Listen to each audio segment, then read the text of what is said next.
If at first you don't succeed, try and try again. Good words to live by, and actually a phrase that WWE has returned to time and time again. Although there's plenty of occasions where they've smashed it out the park at the initial attempt, there's also those examples of giving something a go before realizing that the idea was never going to work. Now, the reason this is a worry is because sometimes it also means the performer in question gets riddled with the whoops with story stick, and that's it.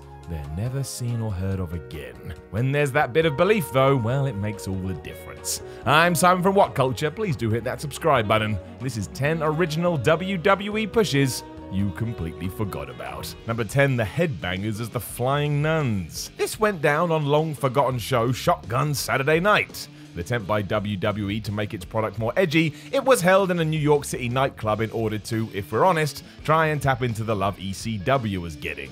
This was dark, gritty, and deliberately lacking in production, and long before NXT it even had yellow ropes. That was done so they looked like police tape, and I think that sums it up. It was an interesting experiment, but a very short-lived one.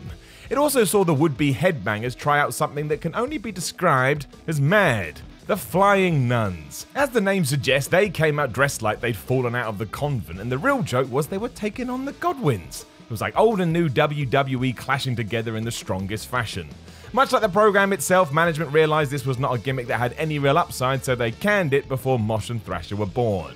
If you watch this now, you'll be left feeling very odd by the end of it. Number 9, Rosie as the Samoan Gangster Party. Barely on TV to the point it was actually hard to figure out what the name was, in 1995, WWE took Fatu of the Head Shrinkers and turned him into the Samoan Gangster Party. Another part of that team, Samu, would stand by his side, and this was out the door almost as soon as it has arrived. It was a bit like that Grandpa Simpson gif that gets memed for days. It's a shame in many ways, as despite the odd name, the concept was kind of pure. All Fatu wanted was a bright future for the neighborhoods he was brought up in, and others which were also in need of help. For some reason, this led to a stare down with Rikishi, I think because the gangsters were likely doing this for their own means, and then weeks later the whole thing vanished. Before long, the future Rosie would be involved in a handful of storylines that were far more memorable, including being a superhero in training.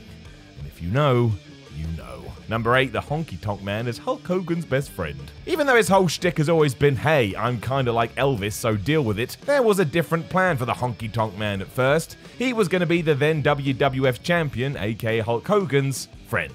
That's right. The Hulkster would go on about how great Honky was and that he was happy to have him as an ally, before Tonk Man would go to the ring and get booed out of the place. No one cared that the biggest star in the business endorsed him. This dude was pretending to be the king, so flub him. It made it easy for the company to turn him heel, including a segment where Honky asked for a vote of confidence from the audience and got all the jeers in the world. This was clearly the intention, and it all set up the start of his 400-plus day run as the Intercontinental Champion, where he just ran away from everybody, until the Ultimate Warrior beat him at SummerSlam in just 30 seconds. Number 7, Barry Windham as the Widowmaker. In 1989, Vince McMahon had almost the entirety of the Four Horsemen on his books. J.J. Dillon had taken a front office job, Arn Anderson and Tully Blanchard were a kick-ass tag team, and even Barry Windham had decided to come in.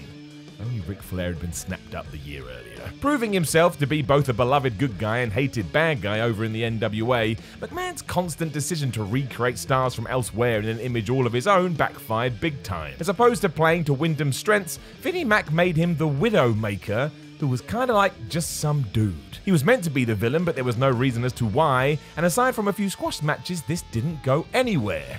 There was a planned angle at Survivor Series, but that was nixed when Barry left the company, and although later attempts as the Stalker and member of the New Blackjacks weren't that great, they lasted longer in the memory than this.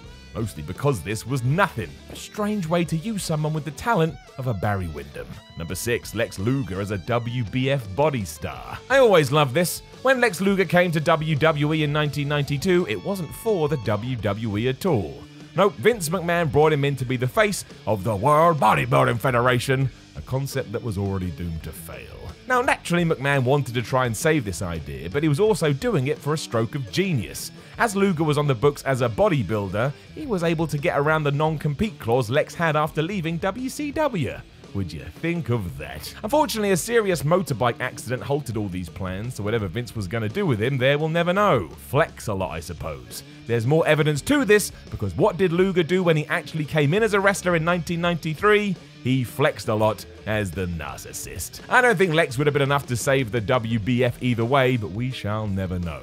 On that note, I'm still looking for a tub of Ico Pro. If you know where to find one, please do leave a note in the comments. Number 5, Damien Sandow as Idol Stevens. Another weird one, and even weirder when you remember his associates. Long before he was the intellectual savior of the masses, Damien Sandow was Idol Stevens. He teamed with Casey James in a tag team, and their manager was Michelle McCool. Mostly here to try and make the most of a difficult tag team division on SmackDown in the mid-2000s, their role was simple: lose a lot, and then when we need you to lose again, we'll give you a call. It was based around this concept that the tag team champions, that being Paul London and Brian Kendrick, could have great matches with everyone, so let's just do that. Their opponents were whoever WWE decided to throw together, and there was a line of rivals who just turned up to lose. It was so unlike WWE in the sense there was barely any story here, and surprise, surprise, before long this ended, with Stevens eventually finding his niche as the asshole who thinks he's smarter than you. Obviously we know what happened with that, but still, trust me, it was a country mile better than this.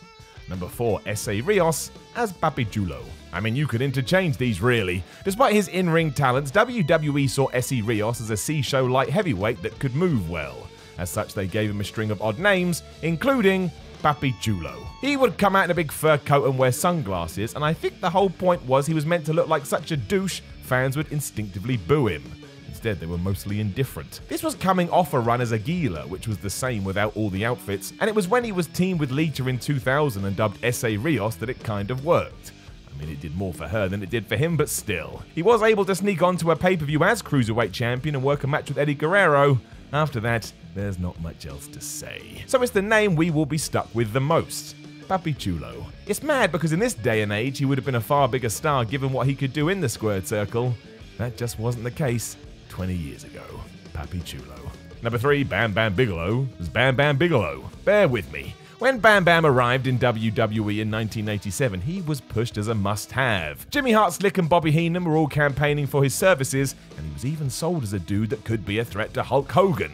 That wasn't a stretch either. Not only was Bigelow massive, but he moved super quick for a guy his size, which made all the difference. He was a commodity. It's why he was booked to last the longest as part of Hogan's team at the Survivor Series, tagged with him on various shows afterwards, and was even entered into the WrestleMania 4 World Title Tournament. And that's where we hit the wall.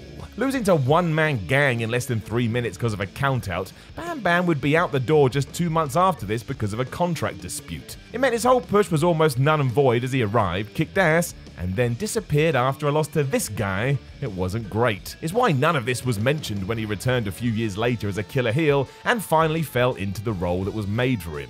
He even had his moment at WrestleMania 11 when he had a match with Lawrence Taylor. And you forget this today, but it was a big deal at the time. Number 2, Bret Hart as Bret Hart. And that's Bret with 2 T's as opposed to the one we all know and love. The future hitman dodged a bullet when he talked Vince McMahon out of casting him as a cowboy when signing on in 1984, but still went on a pretty lackluster run as Bret 2 T's for the first 12 months. It wasn't until he teamed with Jim Neidhart as the Hart Foundation until he truly got going. The major reason for this too was because of what the World Wrestling Federation had become. Hart was more of a watch me in the ring guy, whereas the audience had fallen in love with the over-top theatrics of Hulk Hogan. They now wanted showbiz. A tried and true tale then, this version of Bret was never going to get where he wanted, even though when he was throwing punches, you'd completely buy into what you were seeing.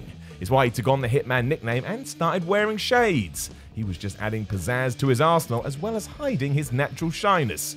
Hart felt covering his eyes would help with his promos, and he wasn't wrong, because it did. And then in 1997, he was just flippin' brilliant. Number 1, The Rock as Rocky Maivia. When Dwayne Johnson was ready for his big debut, he asked WWE not to play off his family lineage too much. He wanted to make it on his own. As such, he got given the name Rocky Maivia, which was both a nod to his dad and granddad. Thanks, pals. It tanked straight away as he was told to go out in front of a Madison Square Garden crowd and just smile like his life depended on it, and of course that didn't work. The industry was changing rapidly at this point, and if you didn't have attitude, of course, you were done. While history likes to pretend it switched gears quickly, this just isn't true.